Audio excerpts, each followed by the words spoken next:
explanation or even the discovery of characteristics of life that are best explained by an intelligent designer.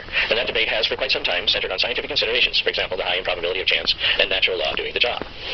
But some philosophers have resisted the notion of a purely naturalistic, physicalistic account of life's origins. To begin with, it has been very difficult for biologists to define life. As origin of life researcher Antonio Lezcano notes, life is like music. You can describe it but not define it. According to Fazal Rana, who's sidekick of Hugh Ross, biologists have collected a list of around 100 different definitions of life. We've been through this before once. According to biologists, some of the essential characteristics of life include biological stability, permanence, and coherence, being made of atoms, molecules, and cells that obey the laws of chemistry and physics, being composed of a highly structured homeostatic nature, being able to ingest nutrition, expel waste, and reproduce. Notice that none of those have to do with complex order. But scientific or biological attempts to define and provide essential characteristics of life flounder, because, as many philosophers have pointed out, life is a univocal projectable predicate. What does this mean? First, the term life is something we predicate on certain things and not others. Second, life is univocal and not equivocal. That means it means the same thing whenever we employ it. I would have a problem with that one, actually, and we're going to see why in a minute. Thus, to say a dog or a human or a fish is alive is to use the term life in the same way. Different living things may live in different ways and sustain their lives by employing different factors, but they are all living.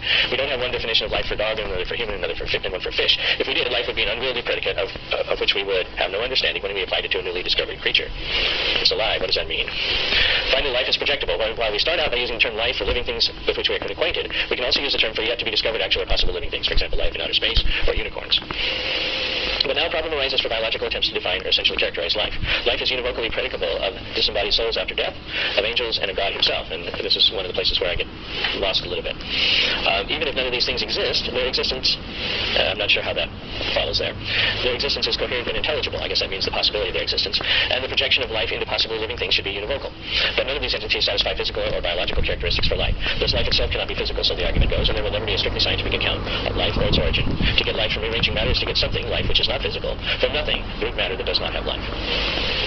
Interestingly, many philosophers have provided new evidence for this argument by claiming, following biologists, that living things are constituted by information. But apart from a few exceptions, many, perhaps most philosophers who work in this area claim that information is immaterial, more fundamental to reality than matter, and given its nature, there can be no material explanation for the origin of immaterial information, and thus for the origin of life. And there is a certain logic to that. Examples of the principle of autonomy, that is, philosophy does not need science to answer some questions. The nature and existence of consciousness and the soul. I doubt that any list of the proper issues within a sub-branch of philosophy would be complete, so it is possible to provide a reasonably adequate characterization of the central first-order topics that are ubiquitous in the literature of philosophy of mind. Those topics tend to revolve around four interrelated families of issues, constituted by the following kinds of representative questions. Ontological questions. To what is a mental or physical property identical? To what is a mental or physical event identical? To what is the owner of mental properties or events identical? What is a human person? How are mental properties related to mental events? That is, for example, do the latter exemplify or realize the former? Are there Aristotelian or Leibnizian essences, and if so, what is the essence of a mental event or of a human person? Epistemological questions. How do we come to have knowledge or justified belief about other minds and about our own minds? Is there a proper epistemic order to first-person knowledge? I know because I'm experiencing it. And of one's own mind, and third-person knowledge of other minds. Which one comes first? That is, does the information we gain from our own first-person's perspective about our own conscious states and our own self have rational authority over third-person attempts by others to gain such knowledge, or is it the other way around? How reliable is first-person introspection, and what is its nature? For example, is it an experiential seeming or disposition to believe? If the former, then the experience of one's mental state, for example, an awareness of the hurtfulness of a pain, is prior to the tendency to believe that pain hurts. In this case, one has to admit that experiential states of consciousness, seeming states, are real and cannot be reduced to a belief, which can be reduced further to linguistic behavior, for example, the ability to use the word pain correctly, an ability that an unconscious computer could possess. If first-person introspection is reliable, should it be limited to providing knowledge of consciousness, or should it also include knowledge about one's own ego? Why worry about such issues? The answer is this. When we are trying to gain authoritative knowledge about consciousness, if the first-person perspective is of primary importance, then one will take consciousness to be what one experiences in introspection, and this supports the non-physical nature of consciousness. However, if one takes the third-person perspective to have priority, then scientific claims about the brain will have more authority than introspective claims offered from the first-person point of view, and this pecking order will support physicalist reductions of consciousness to brain states. So what about the first-person consciousness of the scientist who is doing the third-person investigation of some other brain? Semantic questions. What is a meaning? What is a linguistic entity? And how is it related to a meaning? Is thought reducible to, or a necessary condition for language use? How do the terms in our common-sense psychological vocabulary get their meaning? The main second-order topics in philosophy of mind revolve around a fourth set of representative questions, methodological questions. How should one proceed in analyzing and resolving the first-order issues that constitute the philosophy of mind? What is the proper order between philosophy and science? Should we adopt some form of philosophical naturalism, set aside so-called final first philosophy, and engage topics in philosophy of mind within a framework of our empirically best attested theories relative to these topics? What is of thought experiments in philosophy of mind, and how does the first-person point of view factor into generating the materials for formulating those thought experiments? Obviously, a lot of questions. These are the sort of questions that form the work and move of philosophy of mind. Please read the list carefully. It becomes evident that these are in no way scientific questions. They are philosophical to the core and nicely illustrate the autonomy thesis. How are you going to test between the answers to those questions? By doing scientific experiments. But you may find, as Nancy Murphy has, science has provided a massive amount of evidence suggesting that we need not postulate the existence of an entity such as the soul or mind in order to explain life and consciousness. I would disagree with Nancy Murphy, but whatever. This evidence consists of the fact that biology, neuroscience, and cognitive science have provided accounts of the dependence on physical processes and specific faculties once attributed to the soul. I offer two responses. The first, stated nicely by Steve Evans, regarding the findings of localization studies. That is, you put the probe in the brain, you stimulate it, and something comes out. A memory comes back. You see red, whatever. What exactly is it about these findings that are supposed to create problems for dualism? Is it a problem that the causal effect should be the product of specific regions of the brain? Why should the fact that the source of the effects are localized regions of the brain rather than the brain as a whole be a problem for the dualist? It is important to see why dualism should be brought up to entail that the causal dependence of the mind on the brain should only stem from holistic states of the brain rather than more localized happenings. Second, all neuroscience can do is establish precise proof correlations, causal relations, or dependency relations between mental and physical states. It can tell us nothing about the intrinsic nature of consciousness, or whether or not there is a soul. These are philosophical questions. To see this, consider the discovery that if one's mirror neurons are damaged, then one cannot feel empathy for another. How are we to explain this? Three empirically equivalent solutions. In other words, they can't be tested scientifically against each other. Solutions consistent with all and only the same set of observations come to mind. 1. Strict physicalism, a feeling of empathy is identical to the firing of mirror neurons. 2. Mere property dualism, a feeling of empathy is an irreducible state of consciousness in the brain whose obtaining depends on the firing of the mirror neurons, but the feeling itself is not the same as the firing. And 3. Substance dualism, a feeling of empathy is an irreducible state of consciousness in the soul whose obtaining depends, while embodied, on the firing of mirror neurons. No empirical datum can pick out which of these three is correct. Nor does it appeal to epistemic simplicity help. Epistemic simplicity is a tiebreaker, and the substance dualist will insist that the arguments and evidence for substance dualism are better than those for the other two options mentioned above. Example 2, methodological naturalism, age of causation, and the nature of science. When it comes to the task of defining or giving the essential characteristics of science, that task belongs to philosophers and historians of science and not to the scientists themselves. Perhaps the main philosophical issue in the theistic evolution intelligent design dialogue involves the appropriateness of using science to warrant the inference to an intelligent cause for some phenomenon. Central to this dialogue is the question of whether or not science must adopt methodological naturalism, which is why we're going to see 2 more chapters on that subject. Roughly the idea that while doing science, one must seek only natural causes or explanations for scientific data. There has been some controversy as to which field is the proper place to turn to in order to seek professional expertise in resolving this debate. Nor is the question of professional expertise merely an academic matter of turf protection, because currently it is largely scientists and science educators who are the gatekeepers for the public schools in this area. But there is a controversy can be seen from the statement by J. W. Haas, Jr., former editor of the influential Perspectives on Science and Christian Faith. The place of the philosopher in the practice of science has long been controversial. Whether philosophers should, maybe can, be the arbiters of what constitutes science remains problematic for the working scientist. Along similar lines, scientist Carl Giberson rejects the traditional viewpoint that practicing scientists find so annoying, namely that philosophers are the relevant, competent, and final authorities to determine the rules of science. Actually, the issue here is not controversial at all, since the central topics do not involve how to practice science, which requires familiarity with instrumentation, procedures, etc., but how to define science and distinguish it from non-science or pseudoscience. To understand this debate and the proper field of study for resolving it, we must first make a distinction between a first and a second-order issue.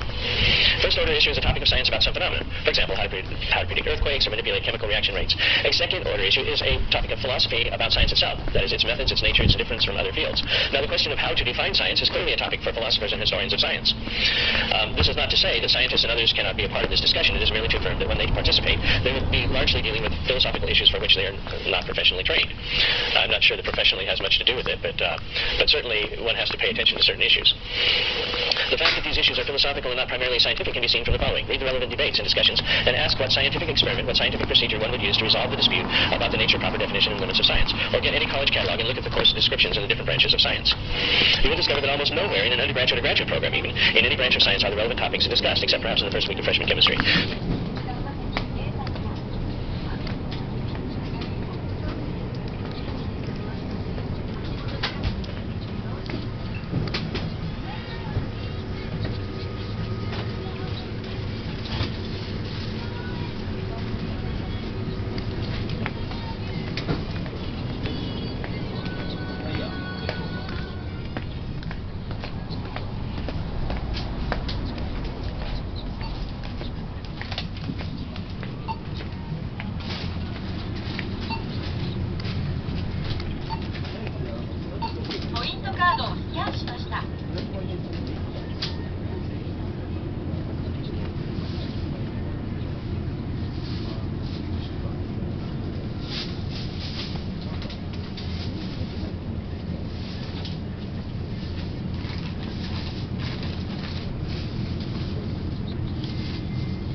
Historically embraced and epistemically justified theological models, then why jump immediately to a revisionist view of the Bible and theology? Instead, folks like those involved in biology should slow down, take a deep breath, and form integrative teams with philosophers, theologians, and scientists who can present rigorous defenses of the traditional, I think that's supposed to be traditional, Christian positions. This approach is especially incumbent on scientists when they realize that, one, formulating models of things like the existence of Adam and Eve and the adequacy of naturalistic mechanisms to explain life and its diversity is an integrative affair that should include philosophers and theologians who are able to defend the traditional view. And two, there is at least a small, or large, but robust group of significant, intellectually rigorous scientists, philosophers, and theologians who are quite competent to defend the traditional view. Thus, such a group exists, though it is far from small, and it is the intelligent design movement. If these two admonitions are followed, then it will become evident that philosophy, especially the authority and autonomy theses, are at the very heart of the issues. In one way or another, all the chapters in this section illustrate the centrality of philosophical issues in the intelligent design theistic evolution debate. And after reading these chapters, I believe it will become clear that the crucial philosophical issues and arguments to follow show beyond a reasonable doubt that intelligent design theory is far more reasonable than theistic evolution. Now, that's the chapter with a few elisions, which I hope haven't changed significantly what he has to say. My own take on this is that I approach Moreland's chapter with some skepticism. One of the advances of science was to say that observation trumped theory. Do we really need to go back to the Middle Ages? I don't think so. And I particularly have in mind the fact that first there were four substances, and then a fifth substance, the quintessence, of which the stars were made of. And the moon was thought to be a star too. And it's a place where philosophy really didn't do well without looking at how the universe operates. And so from a standpoint of that, I think that science is important. Now, the problem with Moreland's approach is that one can sometimes see easy subjective defeaters for his arguments. Now, I'm not saying they're objective defeaters. They may not be very good, but if you're listening to the other side, you can tell that his arguments will, at bare minimum, fall on deaf ears. Life does not have to be material. Well, show me an actual example. Unless you can show agents. Just like I know brains. I don't know souls. Of course, scientists are the most qualified people to define science. They do it all the time. These other people, they don't know. Of course, what these people who say that forget is that philosophers of science actually know quite a bit of science. To be precise, Steve Meyer and Paul Nelson are philosophers of science. Philosophers argue about words. Scientists argue about reality. Those are the kind of things you're going to get. And I don't know that you can get through them by just saying that philosophy is more important than science without demonstrating it some way. Although, to be fair, if a scientist argues for an anti-realist, positivist, instrumentalist interpretation of science, such as Stephen Hawking does, he effectively surrenders that last argument. What do you mean they're talking about reality? They're talking about what seems to work, not reality. Positivism, in fact, died some time ago as a scientific philosophy because it didn't work. Moreland, I think, makes some important points. The philosophy of science asks questions that science itself cannot answer. You can't test everything that is true. And I think there is more to life than science. History is probably the best example I can give you. If you want to know what happened at the Battle of Waterloo, you don't assemble however many thousand French troops and however many thousand English and German troops and make them fight each other and see what happens. That's not the way to settle it. The way to settle it is by finding out from eyewitnesses what actually happened. There is more to life than science. History is not really, strictly speaking, science. Even if one makes a case that it lies within the limits of science, there are things going on that science won't help you. But I do think, and this is one of the few chapters that I'll make some serious criticism, I think he has a diagnosis mostly wrong. The problem with much of modern science is not actually that it takes science over philosophy. What it is actually is that it starts with a wrong theology. It then gives a wrong philosophy from that theology. Because I don't believe in God, or God won't interfere with the universe, or something like that. And then it interprets science in the light of that theology and that philosophy. And I would say that this is actually prophesied in 2 Peter 3. And I think he has a cure partly wrong. The problem should be attacked on philosophical and theological grounds. But the science position is intended to be impregnable on those grounds. And therefore, the primary attack has to be on scientific grounds, as those are the only grounds that will be listened to. One can argue that they shouldn't be the only grounds that should be listened to. But if you do so without involving science, if you can't show that it actually makes a difference, it's not going to be persuasive. Thus, that is, we have to show the divergence between what the scientific establishment, current scientific establishment anyway, expects and what the facts show. And we have to do it fairly without controlling the outcome. If we do it unfairly, we've proven that we're better manipulators than they are. We haven't proven that we're closer to the truth. The model, I think, is Elijah. Two authors, you try yours, we'll try mine, we'll see which God works. Sometimes argument is enough, but sometimes demonstration is, in fact, more helpful, and that's essentially a scientific approach. To be fair to Moreland, he is actually doing this, whether he acknowledges it in this chapter or not. Remember, that's why the book, of which he is the first editor, starts with science and not with philosophy. If you could do it all with philosophy, you wouldn't need science. Science itself, in fact, points away from atheism. Theistic evolution, in fact, hangs onto a science that is being discredited by evidence for intelligent design. If I can put it this way, one of the major advances of philosophy was the recognition that God could make the world any way he wanted to, and so that if you wanted to understand the actual universe, the one we live in, one had to observe it accurately. But when one insists on methodological naturalism, one is not observing the universe, but rather imposing a philosophical view on the universe. Don't forget, the universe looks designed, and that's acknowledged by all parties, including Dawkins in multiple places. Here, good science, in fact, the universe looks designed and there's no good explanation for it from the other side. Trump's bad philosophy, masquerading as science. There must not be a God, therefore there must not be any evidence for God, and therefore science must be done as if there's no evidence for God. Can good science trump good philosophy? There's an argument with this bad science. Good philosophy trumps bad science. I'm making a case that it does. Does good science trump bad philosophy? Yes. Does good philosophy trump bad science? Probably. But what about good science and good philosophy? Well, in my opinion, the two cannot be in conflict. Good science knows its limitations. It's not going to claim more than what it can prove. And good philosophy incorporates good science. And so you really can't have a conflict if you've done both of them right. But that's my opinion. That's your turn.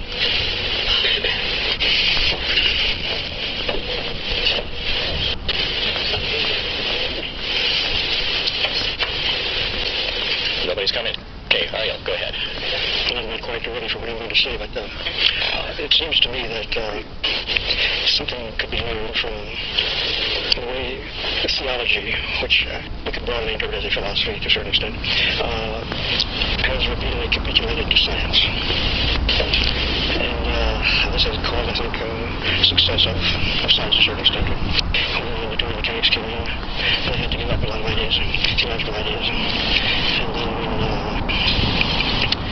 absolute mechanism came in, the theologians adopted that, and they had to give that up because of quantum mechanics and so on.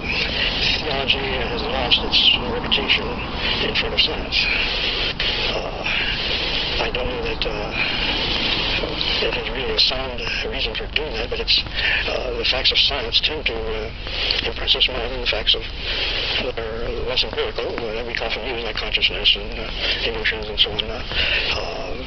And so it seems to me part of the error here is that we're fascinated with the facts of science because they're so obvious and so simple, and they tend to dominate what our minds consider valid.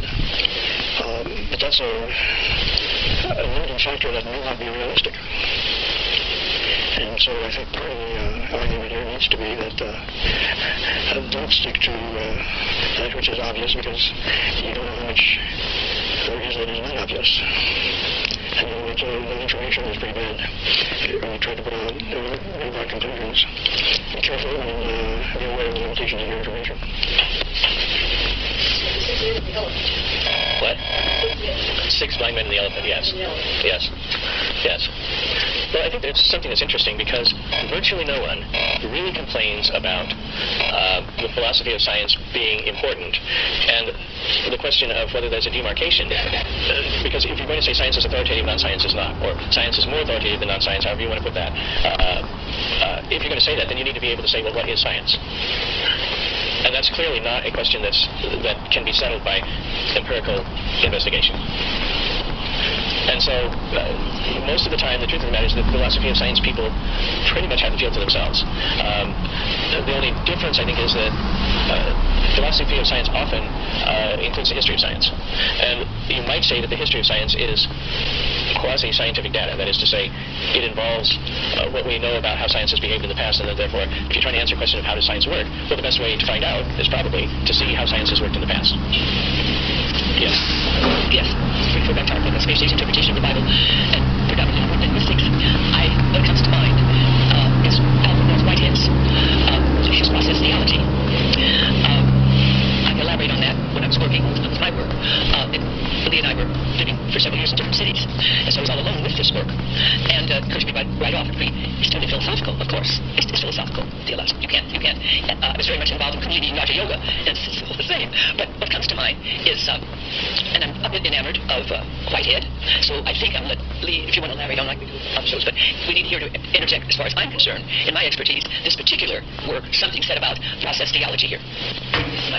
Well, I won't jump right into process theology, although I will point out that it's the currently used term for what the book calls theistic evolution. And it's a more accurate term because actually theistic evolution to the average conservative Christian is a pejorative term. Since evolution compels one to be atheistic, obviously theistic evolution is an oxymoron. You can't believe in evolution and believe in God at the same time. This view holds. So if instead of calling it theistic evolution, you call it process theology and say that God creates incrementally over time and not just all at once and then twiddles his thumbs for the rest of eternity, theistic evolution is believable and is not inconsistent with belief in God. The question simply becomes, how did God choose to create? Did he choose to create all at once in 1 week or 6 literal days and then do nothing for the rest of eternity? Or has he been in the business of creating all along? And using ourselves by analogy, of course, if we had eternal life, we'd have to do something to keep from being bored to death. And presumably we would continuously create, not do all the creation at once and then never do anything after that, except perhaps kind of supervise or occasionally intrude supernaturally into the order and suspend it. But then that kind of an argument is not scientific, it is philosophical. And I agree with you entirely, and with Morrison part of the time, that the argument for theistic evolution can be made both from science and the Bible. I'll just talk about how it can be made from science right now. In fact, I will argue that if a person is scientifically literate and believes that God created the universe, then one must believe in theistic evolution because the cosmos clearly evolved in an evolutionary way, is still evolving, and will continue to evolve in an evolutionary way. And all you need to prove it is a camera and a telescope, because time takes a finite interval. Light takes a finite interval of time to get to us, and lights from distant objects, which seem to be coming to us now at the same time, have originated from events that occurred at different times. So really, when you look at the heavens with a telescope or photograph it with a camera, what you're doing is photographing the history of creation from, say, the Big Bang down to the present. And if you do that, what you see is nebulae condensing into clusters of galaxies, galaxies condensing into stars, stars collecting debris orbiting around them, there are planets, and then as history, stars are born, they die, the whole thing is incremental and extends over very long periods of time. If you believe Wilson and Penzias, maybe as much as 13/7 billion years, it's been evolving.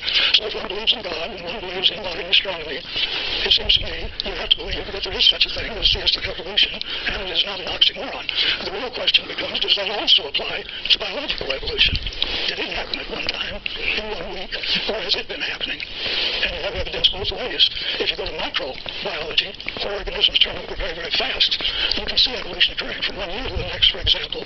The flu virus requires new inoculations. It becomes immune to the old ones. When you say that's adaptation within a species, it's not really evolution. If you read about the Great Plague that wiped out a third of Europe in a few decades, and you read something like Defoe's Journal of the Plague Year, well, you find that it started out as a disease transmitted by rats that caused swelling of the lymph glands, and it evolved over the course of wiping out a third of Europe into a disease that was transmitted by contagion from person to person, showed no signs, so the person could be talking and seemingly be perfectly well and feel well, and suddenly kid keel over and die within minutes from bubonic plague rather than bubonic plague. And of course, quite recently, we've seen the AIDS virus emerge from a disease that was in the brain of monkeys, apparently, and transferred to humans who ate the brains of monkeys. And while it didn't seem to bother the monkeys very much, it kills humans very quickly. And it spreads so rapidly in our own generation that whole nations like Botswana were threatened with going out of business because of it. So at the microbiological level, you can observe evolution occurring in the same way that you observe it in the cosmos. At the macro level, ourselves, it's debatable. And here the big question becomes the Bible. So I would say there are two questions here, Dr. Dean, that need to be focused from all that you've covered today. One question is, what is the right way to deal with the relation of science that's based on the Bible? Should we reinterpret scientific data that claim to be well established in order to fit our interpretation of the Bible? Or should we examine our interpretation of the Bible and try to accommodate data to what science is firmly established and it's beyond question, such as the evolution of the cosmos, for example? At least is my take. Yeah. Well, I'll say a couple of things to that. One of them is that what you've outlined in terms of the cosmic changes that are taking place are well within the range of young life creationism. They are not necessarily in the range of young universe creationism, and that I think that there's an important distinction between those two. I would say, although I don't favor that, I am cautious about being too dogmatic about that couldn't happen, because I've seen other supposedly scientific arguments collapse. So while I would say the evidence for an old universe is pretty strong, and in fact it convinces me at this point, I'm not willing to say that I absolutely have to be right and I have to be open to the possibility of something else coming along that surprises us in our attempts to put the universe together. Those would be the two comments I would say. The question of how long life has been here, that's a question we've dealt with a lot. I don't want to go over all of those in the next 5 minutes or so. But I'm going to turn the floor over to Jack, and then there was a hand way back there. And then, Ariel, I think you... It's been interesting for me, having been at this for a while from the science side, is there's one topic that has not evolved. That is the questions that people who question the philosophy of science are asking. You can go back millennia and pick up exactly the same stuff, conceptually. So where has it taken us? Asking unanswerable questions over and over and over again and claiming insight that some would use to put an experimental approach to questions that are based in nature and natural process into a box without seeing how it fits into the box. And if you then try to pile on our understanding of the brain and what's going on there, and you should be able to define the soul somewhat by understanding the brain. We've been down the road that the mind is separate from the brain as an entity. That's a philosophical position that is unsupportable pragmatically. There's actually a sort of mathematical, scientific argument for the brain not being identical to the mind and vice versa. Well, of course, being a neuroscientist, I've been in and out of that a lot, but I keep wanting to ask a question. What aspect of the mind would not have to be traceable back to the brain? Well, probably, at least for me, there would be two things. One of them would be memory, and the other would be understanding. Of course. But those are founded in mental processes. Well, but they're not necessarily founded in physical processes, and that's where the brain, as it's being used here, the brain is considered to be physical. You would have to say not founded, because the complexity that we haven't found a root that's convincing. Well, it's not just that we haven't found a root, and this is why, for me, the argument is so important, is that, for example, it turns out that you can stimulate people's brains, and you can get memories out of them. And the memories are incredibly detailed. They can be, say that they have awareness that this isn't happening right now, so there's a certain amount of third-person observation to their memory. So you're not just simply putting them back into experience it. There's more to it than that. But even if that was all there was to it, you can have them reading books and remember what the book said. Which means that, and the stuff that they were not aware of then, they are not aware of now.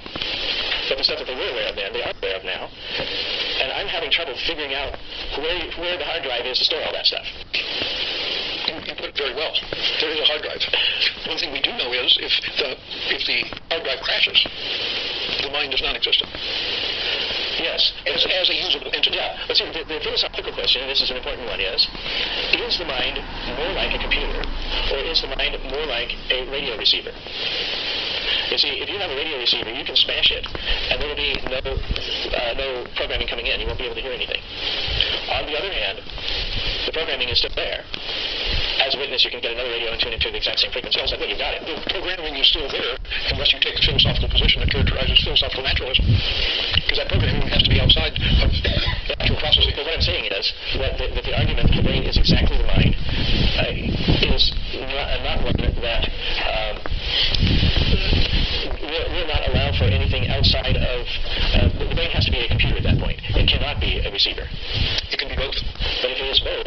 I mean, I'm not saying that, of course, it's purely a receiver, but I'm saying that it is also there's evidence to argue for the idea that it is more than a computer, that it has some receiving capacity. Totally agree. And if that's the case, then there's something out there beyond the receptor itself. And you're getting exactly to where I think the point is. The mind does exist. It depends on the brain for its individual functioning. Right. And its interaction with what we call the material world. I fully believe in the ability, and I can't demonstrate this, the ability to communicate with our maker. And I do believe that that could be a physical process. Or even involved with the brain is also a kind of input that we don't understand. Yeah. But I'm simply saying, trying to separate the two. Yeah. But what I'm saying is, if you try to do some kind of, how many bits of information do you have to have? I think that it overwhelms the ability of the brain as a computer type, even if very fancy, delocalized, non-CPU based computer. I think it still overwhelms the ability to memorize all that stuff. And the fact of the matter is that, at least in most normal people, it does in fact have that kind of capacity. The other thing that is interesting is, and quantum computing may be able to get around this, but in that case, we're now talking about a process that is not strictly speaking mechanical. It may be mathematical, but it's not mechanical. Yes, and this is an interesting new area. I'm simply saying, to add to it, the perspective that I and a number of my Christian neuroscientists share, is that the mind of a human, which is dependent on the brain of the human, is what distinguishes us from all other organisms. But the interesting thing is, what I'm arguing is that there are actually experimental differences between the two theories that in principle could be tested for. You're talking about quantum mechanics versus straightforward physiology. Well, but I'm also talking about straightforward physiology and the need for some kind... I mean, if nothing else, there's got to be... Our memories have to... If they're limited to the physical, then there has to be some specific switches that turn one way or another. And if you're going to be able to read a book 50 years later, that means that we all have... We just aren't able to access it most of the time.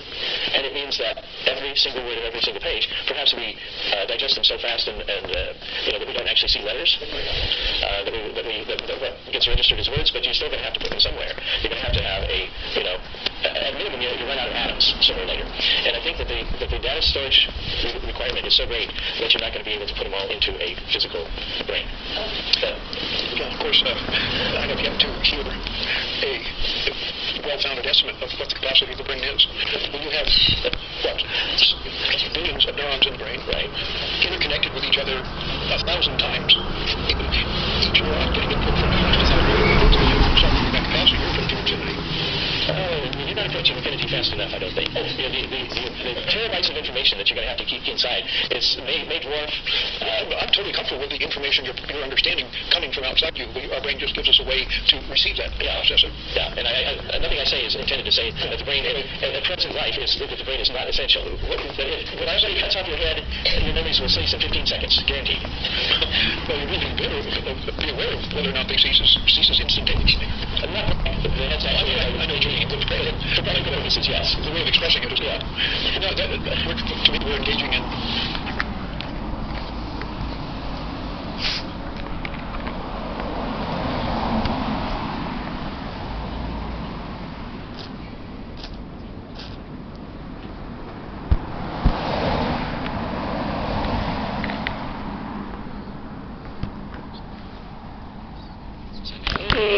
But then as I'm listening to it more, I think I hear where he's coming from, and although I would change a few things, I think that his points are not all that bad.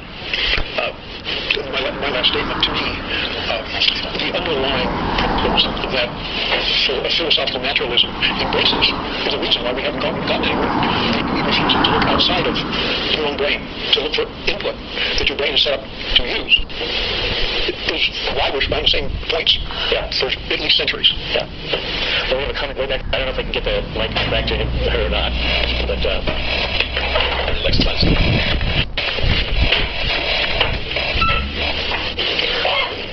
class from Dr. Harding, who founded the School of Public Health called Philosophy of Health.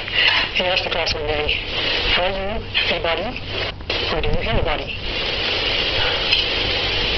That took about a half hour to discuss. And parallel thought would be, are you, in your most focused part, a brain, or do you have a brain? Yes. It's a difficult question to answer. We're starting to get some glimmers of how to possibly answer it, but you're exactly right. Dr. Harding also said that the stomach's function is for its cells to treat things like hydrochloric acid. And the function of physical brain cells is to secrete thought through the electrochemical, biological complex that makes thought.